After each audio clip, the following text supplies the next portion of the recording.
दिल्ली के उपराज्यपाल दिल्ली सरकार से बिना सलाह मशविरा से किए नगर निगम में अफसर यानी एल्डरमैन की नियुक्ति कर सकते हैं या नहीं, इस पर सुप्रीम कोर्ट ने फैसला सुना दिया है। एल्डरमैन के मुद्दे पर दिल्ली की आम आदमी पार्टी सरकार की हार हुई है। दिल्ली के उपराज्यपाल स्वतंत्र रूप से एमसीडी में 10 एल्डरमैन को नामित कर सकते हैं। यह बड़ी खबर है। सुप्रीम कोर्ट ने कहा कि एलजी को निर्वाचित सरकार की सहायता और सलाह के अनुसार काम करने की जरूरत नहीं है। यह बड़ा फैसला यहां पर सामने आया है। हमारे संवाददाता शरद इस वक्त हमारे साथ फोन लाइन पर जुड़ चुके हैं। शरद, इस फैसले को किस तरह से देखा जाए, क्योंकि जिस तरह से एलजी और सरकार के बीच में हर मुद्दे पर लगभग टकराहट दिखती है, इसमें कहीं ना कहीं ये पूरा फैसला एलजी के पक्ष में जाता हुआ दिखाई दे रहा है। देखिए, सवाल ये था कि दिल्ली में जो एमसीडी है उसके अंदर 10 पार्षद मनोनीत होते हैं जिनको एल्डरमैन कहा जाता है।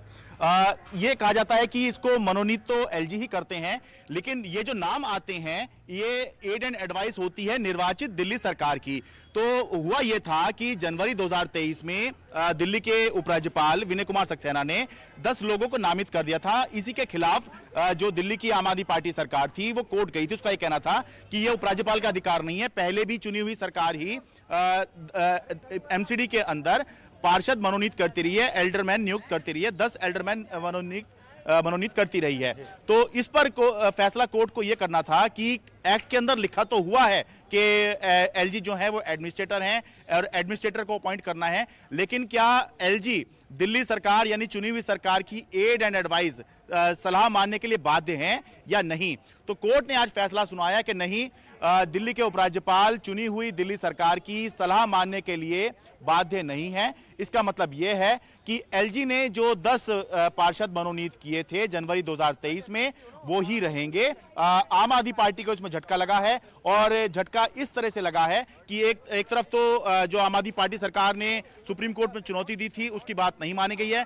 दूसरा, ये जो 10 लोग नामित हुए थे एमसीडी के अंदर, ये कुछ खास जोन के अंदर नामित हुए थे और उसकी वजह से स्थिति ये बन गई कि पहले जहां आम आदमी पार्टी 8 जोन में आगे चल रही थी, बीजेपी 4 जोन में आगे थी, लेकिन जब नॉमिनेशन हुआ एल्डरमैन का तो उसके बाद आम आदमी पार्टी केवल 6 जोन में आगे रह गई, बीजेपी 5 जोन में आगे हो गई और 1 जोन में टाई हो गया। यानी कि ये जो मनोनीत हुए इससे बीजेपी को फायदा हो गया और स्टैंडिंग कमेटी के मेंबर बनने होते हैं। अगर आम आदमी पार्टी स्टैंडिंग कमेटी में अपनी सरकार नहीं बना पाई, जो कि नगर निगम की असली सरकार होती है, तो वो चुनाव जीतकर भी चुनाव हारने की स्थिति में आ जाएगी। तो इसलिए आम आदमी पार्टी को यह झटका है कि 14 महीने से यह फैसला रिजर्व था। मई 2023 में गर्मियों की छुट्टी पर जाने से पहले चीफ जस्टिस डीवाई चंद्रचूड़ की जो बेंच थी उसने फैसला रिजर्व किया था।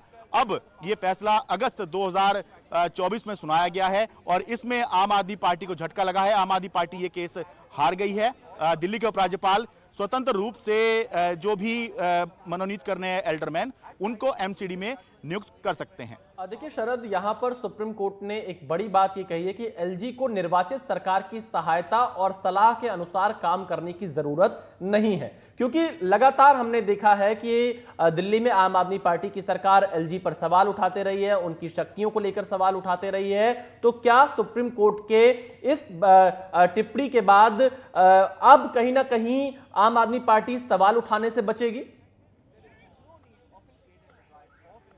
देखिए, ये जो सुप्रीम कोर्ट ने कहा है वो केवल इस मामले में कहा है। इससे पहले आपको याद होगा पिछले साल जब कोर्ट ने आदेश दिया था अपना कि किसका कहां अधिकार होगा, कोर्ट ने क्लियर कहा था कि 3 मामलों को छोड़कर जो चुनी हुई सरकार की एड एंड एडवाइस होती है, सहायता और सलाह जो होती है, वो मानने को जो उपराज्यपाल हैं वो बाध्य होंगे। तो अभी जो ये बात कही है सुप्रीम कोर्ट ने वो इस संदर्भ में कही है कि एल्डरमैन के मामले में जो दिल्ली सरकार जिन नामों को देगी, क्या उसको मानने के लिए दिल्ली के उपराज्यपाल बाध्य हैं या नहीं हैं। तो इस पर कोर्ट ने कहा है कि नहीं, कोई बाध्यता नहीं है। एलजी स्वतंत्र रूप से इस मामले में एल्डरमैन नियुक्त करने में सक्षम है। इसका मतलब यह है कि अब दिल्ली नगर निगम के अंदर जो नाम उपराज्यपाल ने तय किए थे 10 नाम जनवरी 2023 में वही रहेंगे। हमारे सहयोगी आशीष भार्गव आ गए हैं जो कि फैसला सुन रहे थे। आशीष, ये एक तरह से कहा जाए कि बड़ा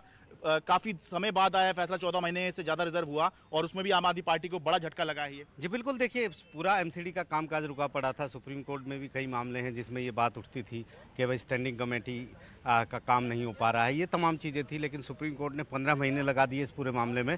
लेकिन अब जो 3 जजेस का फैसला आया है, हालांकि चीफ जस्टिस डीवाई चंद्रचूड़ ने भी ये फैसला सुना था, लेकिन जो फैसला सुनाया है जस्टिस पीएस नरसिम्हा ने सुनाया है और उन्होंने साफ तौर पर इस फैसले में ये कहा है कि एलजी को पूरा अधिकार है कि वो एल्डरमैन नियुक्त कर सकता है और एलजी को कोई ज़रूरत नहीं है दिल्ली सरकार के से सलाह की या उसकी सहायता की, यानी एडेड एडवाइस इसमें ज़रूरत नहीं है एलजी की। एलजी अपने विवेक से एल्डरमैन नियुक्त कर सकते हैं। उन्होंने ये भी कहा है कि जो शक्ति जो पावर एलजी को है वो डीएमसी एक्ट से, यानी दिल्ली म्यूनिसिपल कॉरपोरेशन एक्ट जो है उससे उनको ये पावर मिली है और ये एक स्टैट्यूटरी यानी वैधानिक पावर है और ये कोई एग्जीक्यूटिव शक्ति नहीं है। एग्जीक्यूटिव काम करने के लिए कोई भी उनको दिल्ली सरकार की एडवाइस लेनी पड़ेगी।